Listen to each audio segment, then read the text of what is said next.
Assalamualaikum everyone. Hope you all are fine.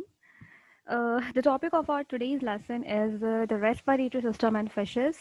इससे पहले हम लोग respiratory system in Hydra, earthworm and cockroach discuss कर चुके हैं and today we'll discuss the respiratory system and fishes. So let's get started. Fishes as we know कि एक aquatic organism है, पानी में रहने वाला ऑर्गेनिज्म है. दैट मीन्स कि इसका जो रेस्पिरेटरी मीडिया है वो एयर नहीं है बल्कि वाटर है. अब क्योंकि water as a respiratory media है एंड वी नो कि water as a respiratory media is more complex than air, because air में से ऑक्सीजन को एक्सट्रैक्ट करना, ऑक्सीजन को इनहेल करना कंपैरेटिव टू वाटर बहुत आसान है. बिकॉज वाटर के अंदर वी नो कि ऑक्सीजन का परसेंटेज जो है वो as compare to water, as compare to air जो है वो ऑलरेडी बहुत कम है. लाइक एयर के अंदर 21% ऑक्सीजन मौजूद होती है, जबकि वाटर के अंदर there is only 5% of oxygen present.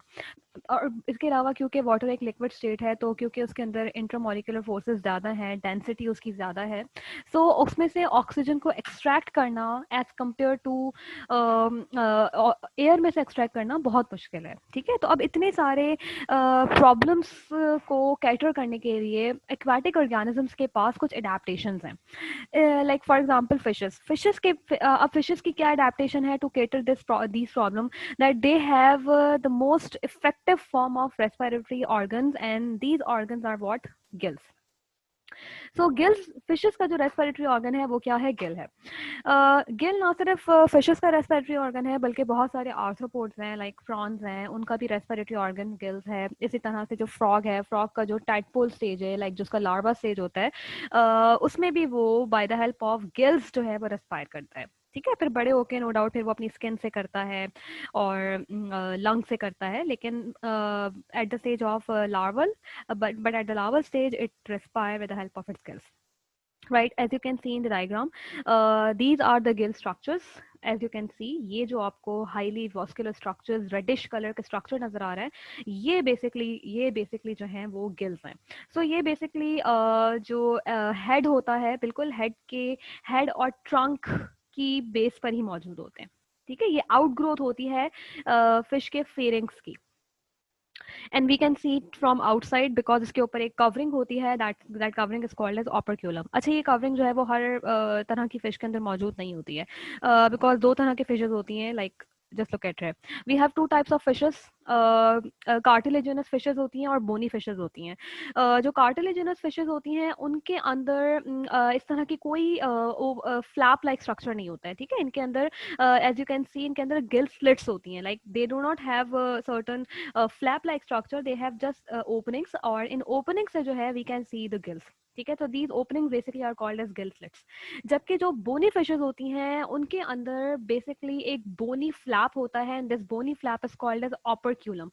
ये operculum fishes के gills को cover करके रखता है, और ये operculum जो है वो both side पर होता है, like on the right and the left side, because gills जो है वो paired structure होता है.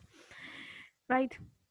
तो लेट्स जस्ट सी कि फिशेस जो हैं वो रेस्पायर करती किस तरह से. Basically fishes by opening their mouth they just take in water. ठीक है, and by opening the operculum they just get that water out of their body. But होता क्या है कि while they are taking in water, at that time ये जो operculum होता है ये क्लोज होता है, और जब ऑपरक्यूलम ओपन होता है और उससे पानी बाहर जा रहा होता है तो उस वक्त फिश का जो माउथ होता है वो बंद होता है. तो there is a great strong coordination between the opening and closing of this mouth and operculum. See, mouth जब ओपन होगा तो ऑपरक्यूलम बंद होगा, और जब ऑपरक्यूलम ओपन होगा तो माउथ बंद होगा. right, this is how it just used to take in water and it just eliminate that water out of its body, and then again it takes in water and eliminate that water out of the body. और ये process जो है fish हर वक्त कर रही होती है, because there is continuous supply of water over these gills, और ये बहुत जरूरी है. ठीक है, अभी हम आगे चल के देखेंगे why there is a need to take in water all the time. ये प्रोसेस हर वक्त हर सेकेंड फिश कर रही होती है, and that's important for fish. Let's just see the structure of the gills. अब गिल्स का स्ट्रक्चर किस तरह से होता है, एज यू हैव सीन के फिजिकली ऊपर से देखने में गिल्स आपको इस तरह से दिखते हैं, बट इसका स्ट्रक्चर हम प्रॉपर देखते हैं। तो गिल्स के अंदर बेसिकली दो मेन स्ट्रक्चर्स होते हैं। ये if you can see the supportive structure, like if you can see here as well, ये जो है दिस इज, ये जो सपोर्टिव स्ट्रक्चर है, and with this supportive structure as you can see these filament like structures. ठीक है, तो यही दो मेन स्ट्रक्चर्स हैं फिशेस के।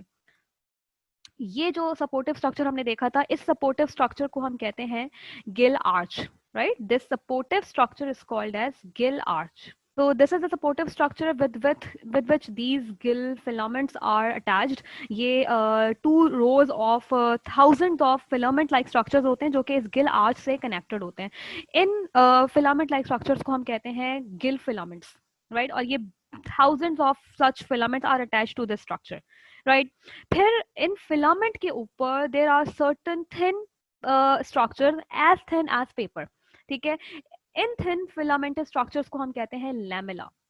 ये लैमेला जो है, these thin structures, they are basically the site of gases exchange. यहीं पर एक्चुअली गैसेस का एक्सचेंज होता है. ठीक है, इफ यू वुड से कि what is the main site of gases exchange in the gills, it's inside the gill, it is actually the gill lamella, which is the actual site of gaseous exchange. ठीक है, so what we have studied so far कि gills के structure में these supportive structures are called as gill arch. Then there are two rows of filament structures. There are two rows of thousands of filamentous structures, and these filamentous structures are called as gill filaments. And upon these gill filaments, there are certain thin structures as thin as paper-like structures. And these structures are actually the site of gaseous exchange, and these structures are called as gill lamella. Right. अच्छा, फिर arch के साथ जो है, because as we no के जैसे कि अभी हमने देखा कि ये जो गिल्स होते हैं ये एक्सट्रीम रेडिश कलर के होते हैं, तो बिकॉज ये हाईली वेस्कुलराइज्ड होते हैं, बिकॉज इनके साथ बहुत सारी ब्लड कैपिलरीज जो है वो अटैच्ड होती हैं. तो there are basically two main vessels. One is called as the efferent vessel and the other is termed as efferent vessel. जो efferent vessel होता है that brings deoxygenated blood, whereas जो efferent vessel होती है that brings oxygenated blood. ठीक है, जो efferent होती है that brings deoxygenated blood, whereas जो efferent होती है that carries oxygenated blood. Okay, as we have already discussed the problems associated with water as a respiratory media, that water contains only about 5% of oxygen. और intramolecular forces जो हैं वो ज़्यादा होती हैं वाटर में, क्योंकि वाटर एक डेंसर मीडियम है, और क्योंकि हमें पता है डिफ्यूजन की ये प्रॉपर्टी है कि जैसे जैसे डेंसिटी ज़्यादा होती है वैसे वैसे डिफ्यूजन जो है वो स्लोअर होती जाती है. ठीक है, as density is inversely proportional to diffusion, और you may say diffusion is inversely proportional to density. ठीक है, बिकॉज वाटर एक ज़्यादा डेंसर मीडियम है तो उसमें से जो गैसेस का डिफ्यूजन है वो स्लोअर होता है. ठीक है, अब इन सारी प्रॉब्लम्स को कैटर करने के लिए फिशेस के पास एक कुछ अडेप्टेशंस हैं. फिशेस ने कुछ अडेप्टेशंस अडेप्ट किए हैं. What are those adaptation? पहली तो अडेप्टेशन है काउंटर करंट मैकेनिज्म, एंड दूसरी जो अडेप्टेशन है that's continuous flow of water. Now what is this counter current mechanism? Let's just see that. Now this is again the diagram representing the structure of the gill. As you can see here कि ये वही structure है जो अभी हमने पीछे देखा है, right? ये gill arch है which is a supportive structure जिसके साथ ये gill filaments attached है, and if you can see upon these gill filaments we have gill lamella. ठीक है, ये जो स्ट्रक्चर्स फिलामेंट्स के ऊपर आपको ये थिन थिन फिलामेंट्स नजर आ रहे हैं, ये दी स्ट्रक्चर्स, ये गिल लैमेला है. ठीक है, तो लेट्स सी के अब as we already have studied के गिल आर्च के साथ दो वेसल्स कनेक्टेड होती हैं. One is called as afferent vessel and the other is called as efferent vessel. जो एफरेंट वेसल होती है, this blue one is representing the afferent vessel and the red one is representing efferent vessel. याद रखना है आपने, जो afferent vessel होती है दैट कंटेन्स डीऑक्सीजनेटेड ब्लड. उसके अंदर जो ब्लड होता है वो डीऑक्सीजनेटेड होता है, मतलब उसके अंदर ऑक्सीजन नहीं है. जबकि जो इफरेंट वेसल होता है वो उसके अंदर जो ब्लड होता है वो ऑक्सीजनेटेड ब्लड होता है, और वो ब्लड है जो फिर पूरी बॉडी को सप्लाई किया जाता है. ठीक है, नाउ व्हाट हैपन, अब ये जो ब्लड वेसल्स हैं ये आगे फिलामेंट्स में जाके अराउंड द लेमिला जाके कैपिलराइज्ड हो जाती हैं. ठीक है, इसका ज़ूम स्ट्रक्चर आपको बिल्कुल यहाँ पर नजर आ रहा है. जस्ट लुक एट हियर, ये जो पूरा स्ट्रक्चर है बेसिकली ये एक फिलामेंट है और उसके ऊपर आपको जो ये पेपर लाइक स्ट्रक्चर नजर आ रहे हैं ये लेमिला है, ठीक है। अब आप यहाँ पे चेक करो तो ये वही वेजल्स हैं जो यहाँ पर हमने देखी हैं, ये ब्लू वन एफरेंट वेजल है जो कि आगे जाके कैपिलराइज्ड हो रही है और फिर ये कनेक्ट कर रही है इफरेंट वेजल को, ठीक है। ये जो कैपिलरीज हैं ये कनेक्ट कर रही हैं एफरेंट वेजल को इफरेंट वेजल में। दैट मीन्स के यहाँ पर ब्लड फ्लो करता है from afferent vessel to efferent vessel. That means के जो ब्लड का फ्लो है, जो डायरेक्शन ऑफ ब्लड है, that is from this direction to this direction, ठीक है। The direction of blood is from this direction to this direction, ठीक है। बिकॉज यहाँ से ब्लड जो है डीऑक्सीजनेटेड ब्लड यहाँ से ट्रैवल करके, मतलब यहाँ कैपिलरी से ट्रैवल करके इन दिस डायरेक्शन और फ्लो करता है इनटू इफरेंट वेसल, ठीक है। अब सवाल ये पैदा होता है कि ये जो डीऑक्सीजनेटेड ब्लड है ये ऑक्सीजनेटेड होता कैसे। Just look at here, if you can see these blue arrows, these blue arrows are showing the direction of water flow, ठीक है। जो गिल्स के ऊपर पानी, जो एज वी हैव डिस्कस के फिशेस जो हैं जब माउथ ओपन करती हैं तो वो पानी को इनटेक करती हैं अपनी बॉडी के अंदर, तो वो जो पानी की डायरेक्शन होती है वो बेसिकली ऑपोजिट होती है to the direction of blood, ठीक है। ब्लड किस डायरेक्शन में फ्लो कर रहा है, ब्लड इस डायरेक्शन में फ्लो कर रहा है, जबकि वाटर की डायरेक्शन क्या है, वाटर की डायरेक्शन होती है ये। And you know what, these directions ये जो हम डिस्कस कर रहे हैं, दिस इज मोस्ट इंपॉर्टेंट, ठीक है। बिकॉज यही मेन सारा रोल जो है वो प्ले कर रहा है पूरे के पूरे प्रोसेस के अंदर। सो यहाँ पर आपने क्या चीज याद रखनी है, that water is flowing in one direction और जो ब्लड है that is flowing in the other direction, यानी वाटर की और ब्लड की जो डायरेक्शन है दैट इज ऑपोजिट। और इस ये ऑपोजिट होना, यानी एक डायरेक्शन में क्यों नहीं ट्रैवल करते हैं, ऑपोजिट डायरेक्शन में क्यों ट्रैवल करते हैं, that is very important. Just look at here, ये जो अभी हमने बात की है कि एक ही डायरेक्शन में ट्रैवल नहीं करते और दो सेपरेट डायरेक्शन में, ऑपोजिट डायरेक्शन में ट्रैवल करते हैं, this is these, there are two terms for these, ठीक है। So in reference to the flow of these two liquid, that is blood and water, there are two terms, one is termed as co-current mechanism and the other is termed as counter current mechanism. Co current का मतलब होता है when both the liquids, because हम blood और water के flow को discuss कर रहे हैं, तो यहाँ पर जो लिक्विड्स हैं that is blood and water.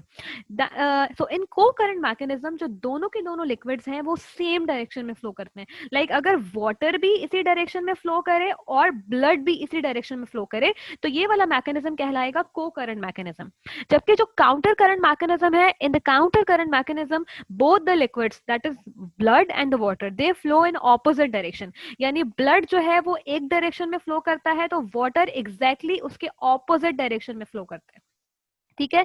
That's the main thing. अब ऐसा होता क्यों है, क्यों को करंट जो है वो रिकमेंडेड नहीं होता और क्यों काउंटर करंट मैकेनिज्म जो है वो रिकमेंडेड होता है। Just look at here, like अगर हम को करंट की बात करें, को करंट में क्या होता है कि ब्लड भी अगर इस डायरेक्शन में फ्लो कर रहा है तो वाटर भी इसी डायरेक्शन में फ्लो कर रहा है। एंड रिमेंबर दैट वाटर जो है वो 100% ऑक्सीजनेटेड है, यानी वाटर जो बाहर से आ रहा है, जो पानी से आ रहा है, दैट इज कंटेनिंग 100% ऑक्सीजन, ठीक है। जबकि जो ब्लड है दैट इज वी नो के उसके अंदर ऑक्सीजन नहीं है, ठीक है। तो इफ वी वुड कंसिडर, अगर वाटर के अंदर 100% ऑक्सीजन मौजूद है और ब्लड के अंदर लीस्ट अमाउंट ऑफ ऑक्सीजन मौजूद है, ठीक है, तो दैट मीन्स कि यहाँ पे कंसंट्रेशन ग्रेडियंट डेवलप हो चुका है। वी नो दैट डिफ्यूजन के लिए कंसंट्रेशन ग्रेडियंट का होना जरूरी है, ठीक है। बिकॉज अगर कंसंट्रेशन ग्रेडियंट मतलब एक तरफ हाई कॉन्सेंट्रेशन होनी चाहिए गैसेस की और दूसरी तरफ लो कॉन्सेंट्रेशन होनी चाहिए, ठीक है, तभी डिफ्यूजन होती है। बिकॉज वी नो कि diffusion is the movement of molecules from high concentration region to low concentration region.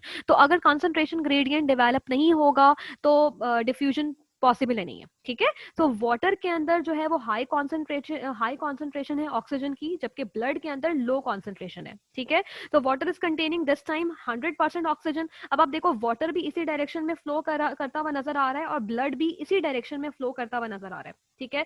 तो अब वाटर इज कंटेनिंग 100% ऑक्सीजन, जबकि ब्लड इज कंटेनिंग ब्लड के पास 0% था, बट यहाँ से ऑक्सीजन जो है वो ट्रैवल करके चली गई है इसके अंदर, तो this has become what 10% oxygen, मतलब 10% ऑक्सीजनेटेड हो गया। तो अब जब 10% ब्लड हो गया है तो वाटर कितना हो जाएगा, वाटर हो जाएगा 90%, ठीक है। अभी भी कंसंट्रेशन ग्रेडियंट जो है वो डेवलप्ड है, बिकॉज अभी जो वाटर है दैट इज 10% ऑक्सीजनेटेड, ठीक है। जो ब्लड है दैट इज 10% ऑक्सीजनेटेड और वाटर अभी भी 90% है। दैट मीन्स कि अभी भी कंसंट्रेशन ग्रेडियंट जो है वो डेवलप है। तो फिर ऑक्सीजन की मूवमेंट होगी from high to low concentration, और ब्लड क्या हो जाएगा, फिर 20% हो जाएगा। जब ब्लड 20% हो जाएगा तो वाटर क्या हो जाएगा, वाटर 80% हो जाएगा।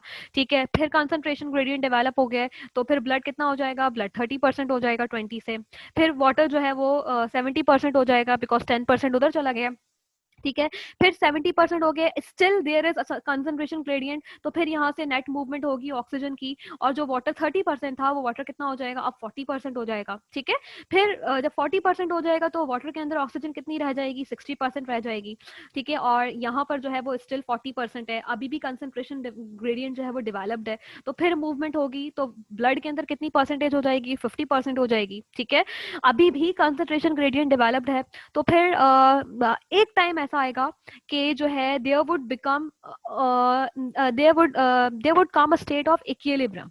ठीक है, यानी अब ऐसी स्टेज आ जाएगी जहां पर इक्विलिब्रियम स्टैब्लिश्ड हो जाएगा, एंड इक्विलिब्रियम स्टेज में डिफ्यूजन अब पॉसिबल नहीं है, बिकॉज हमें पता है कि डिफ्यूजन तभी पॉसिबल होती है जब कंसंट्रेशन ग्रेडियंट यानी हाई कंसंट्रेशन रीजन और लो कंसंट्रेशन रीजन हो। अब यहाँ पर तो ऐसा कोई रीजन ही नहीं है, दोनों की जगह पर इक्वल अमाउंट ऑफ ऑक्सीजन है। दैट मीन्स कि अब there would no more movement of oxygen from water into blood. ठीक है, अब आप अगर यहाँ पे एक चीज चेक करो तो यहाँ पर स्टिल वाटर के अंदर जो है वो अराउंड 55% ऑक्सीजन मौजूद है। दैट मीन्स के वाटर में से फुली ऑक्सीजन को एक्सट्रैक्ट नहीं किया गया है। ठीक है, और अगर और एक तो ऑलरेडी आप देखो वाटर वैसे भी, वाटर के अंदर वैसे ही 5% ऑक्सीजन होती है। अब अगर उस 5% ऑक्सीजन में से भी सिर्फ 45% ऑक्सीजन को जो है वो एक्सट्रैक्ट किया गया और 55% अभी भी इस वाटर के अंदर मौजूद है, यानी अब जब पानी यहाँ से लीव करेगा तो उसके अंदर कितनी परसेंट ऑक्सीजन मौजूद है, उसके अंदर 55% ऑक्सीजन अभी भी मौजूद है। ठीक है, so that means this is not an effective way of getting oxygen. इस तरह से तो ऑक्सीजन की डिमांड जो है वो फिश की बॉडी की पूरी नहीं हो सकती है। ठीक है, इट्स इंपॉर्टेंट कि जितना भी पानी बॉडी के अंदर आ रहा है उसके अंदर से, उस सारे पानी के अंदर से ऑक्सीजन को एक्सट्रैक्ट किया जाए, but with this mechanism of को करंट इट्स नॉट पॉसिबल। ठीक है, but let's just see the next mechanism which is counter current mechanism, जिसमें वाटर और ब्लड की डायरेक्शन ऑपोजिट होती है। अब आप देखो पानी यहाँ से ट्रैवल कर रहा है, इस डायरेक्शन में ट्रैवल कर रहा है, और ब्लड जो है वो इसके एग्जैक्ट ऑपोजिट डायरेक्शन में ट्रैवल कर रहा है। And again we know that water क्या है, वाटर 100% सैचुरेटेड है ऑक्सीजन से। ठीक है, और जबकि अगर ब्लड जो है, ब्लड फॉर एग्जाम्पल ब्लड जो है वो उसके अंदर 10% या 0% फॉर एग्जाम्पल उसके अंदर जो है वो ऑक्सीजन मौजूद है। ठीक है, बट 0 तो नहीं हो सकता, लेट्स जस्ट सपोज 10% ऑक्सीजन है। ठीक है, अब आप देखो ये 10% ऑक्सीजन वाला जो ब्लड है वो ट्रेवल कर रहा है। ठीक है, कंसंट्रेशन ग्रेडियंट डेवलप्ड है। ठीक है, डिफ्यूजन होगी एंड एज अ रिजल्ट 10% जो है वो 20% बन जाएगा, ये यहाँ से क्या कर जाएगा, लीव कर जाएगा। अब अगेन जो आगे ब्लड आ रहा है वो फिर 10% है, क्योंकि देखो ना हर दफा न्यू ब्लड आगे आ रहा है। इधर क्या था, इधर मतलब क्योंकि सेम डायरेक्शन थी तो सेम ही ब्लड और सेम ही वाटर जो है वो एक साथ फ्लो कर रहा था। जबकि यहाँ पर आप देखो, यहाँ पर वाटर आगे ट्रैवल करता जा रहा है लेकिन ब्लड इधर से आगे निकलता जा रहा है। ठीक है, सो जब ब्लड जो है वो 20% हो गया, वो यहाँ से लीव कर गया। अब ये वाटर जो पीछे से वापस ब्लड आ रहा है दैट इज अगेन 10%, लेकिन वाटर क्या हो जाएगा, वाटर 90% हो जाएगा, क्योंकि वाटर तो इसी डायरेक्शन में ट्रैवल कर रहा है ना, क्योंकि इसमें से 10% तो चला गया ब्लड के अंदर ऑक्सीजन, तो ब्लड तो हो गया 20%, उसने यहाँ से लीव कर दिया। अब आगे जो ब्लड आ रहा है दैट इज अगेन 10%, और वाटर कितना है, वाटर 90% है। इसमें से फिर जो है वो ऑक्सीजन इसमें से चली जाएगी 10%, और ये 20% बन के वापस निकल जाएगा। और वाटर कितना हो जाएगा, वाटर जो है वो 80% हो जाएगा, क्योंकि इसमें से 10% उसमें चली गई है। ठीक है, अब अगेन आगे जो ब्लड आ रहा है वो फिर कितना है, 10% है। अगेन कंसंट्रेशन ग्रेडियंट डेवलप हुआ है। ठीक है, इसमें से ऑक्सीजन जो है वो इसको 10% फिर चली जाएगी, और ये 20% होके जो है वो बाहर निकल जाएगा। फिर फिर वाटर के अंदर परसेंटेज कितनी रह गई है ऑक्सीजन की, 70% रह गई है। Remember this percentage is representing the percentage of oxygen. ठीक है, फिर ये जो है वो 10% उसको दे देगा। ठीक है, वो 20% होके बाहर निकल, यानी ब्लड आगे निकलता जाएगा और वाटर जो है वो आगे जाता जा रहा है। ठीक है, वाटर 60 हो जाएगा, फिर वाटर जो है वो जब 10% दे देगा तो फिर वाटर के अंदर 50% ऑक्सीजन हो जाएगी, फिर उसके अंदर 40% ऑक्सीजन हो जाएगी, और इधर इस साइड जो है वो ब्लड 10 से 20 होके उस तरफ निकलता जा रहा है। ठीक है। अब आप देख रहे हो क्योंकि अभी भी 40 है यहाँ पर और अभी भी 10 है यहाँ पर, तो कंसंट्रेशन ग्रेडियंट डेवलप्ड है, ठीक है। तो जो डिफ्यूजन है वो पॉसिबल है। फिर आगे अब जब नेक्स्ट उसमें वाटर के अंदर 30% ऑक्सीजन रह गई है, लेकिन अब सामने जो ब्लड है that is still 10%, that means कि अभी भी कंसंट्रेशन ग्रेडियंट डेवलप्ड है और डिफ्यूजन हो सकती है। फिर जब 10% उसमें से चला जाएगा तो अभी वाटर के अंदर 20% रह गई है, बट स्टिल आगे जो सामने ब्लड है दैट इज स्टिल कंटेनिंग 10%, अभी भी कंसंट्रेशन ग्रेडियंट जो है वो डेवलप्ड है। तो फिर 10% में से इसमें से चली जाएगी, ठीक है। देन व्हाट हैपन, 10%, अब यहाँ पर 10% रह गई है और सामने जो ब्लड है वो भी 10% है। तो क्योंकि अब इक्विलिब्रियम डेवलप्ड हो गया है तो अब नो मोर डिफ्यूजन कहना कर, बट आप देख रहे हो कि अब जो पानी यहाँ से लीव कर रहा है that is containing only 10% of oxygen, यानी 90% ऑक्सीजन इस वाटर में से निकाल ली गई है। जबकि इससे पहले क्या हो रहा था, जो पानी लीव कर रहा था दैट वॉज कंटेनिंग ओनली 55%, जबकि in this case water is containing only 10% of oxygen. That means के 90% ऑक्सीजन को इस केस में निकाल दिया गया। That is why counter current mechanism is considered as the most effective method of getting oxygen from the water as a respiratory media. ठीक है, I hope यहाँ तक clear है. So just look at here. ये for example, the blue one is again representing the afferent vessel which is containing the deoxygenated blood, and the red one is representing the oxygenated blood. ठीक है, अब आप देख रहे हो blood यहाँ से deoxygenated वाला blood आ रहा है यहाँ से, और वो यहाँ से इस डायरेक्शन में ट्रैवल कर रहा है। जब वो इस डायरेक्शन में ट्रैवल कर रहा होता है तो मीनवाइल वाटर जो है वो इस डायरेक्शन में ट्रैवल कर रहा होता है, ठीक है। अब यहाँ से वाटर कहाँ से आ रहा है, यहाँ पर कौन मौजूद है, यहाँ पर माउथ मौजूद है, ठीक है, क्योंकि माउथ से ही वाटर एंटर होता है अंदर बॉडी के अंदर, ठीक है। और उस तरफ कौन मौजूद है, उस तरफ ऑपरक्यूलम मौजूद है, ठीक है ना।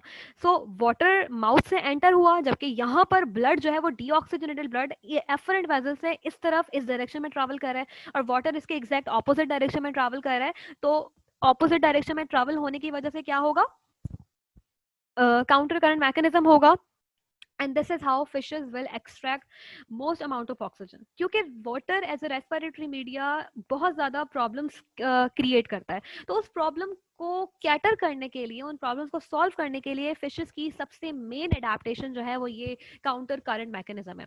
और दूसरी एडेप्टेशन क्या है कि ये जो वाटर है ये कंटिन्यू फ्लो कर रहा होता है, यानी वाटर माउथ से कंटिन्यू जो है वो इनटेक हो रहा होता है और अपर किलम से बाहर कंटिन्यू जा रहा होता है। ये प्रोसेस यानी कंटिन्यू फ्लो ऑफ वाटर, यानी ऑल द टाइम गिल्स जो है वो फ्लश ऑफ हो रही होती हैं विद द वाटर, ठीक है। तो this was all about the respiratory system in fishes. I hope clear हो गया होगा, नहीं क्लियर हो तो just see this video again and again, then your topic then your concept would be clear इंशाल्लाह। So that was all for today. Thank you so much. Allah Hafiz.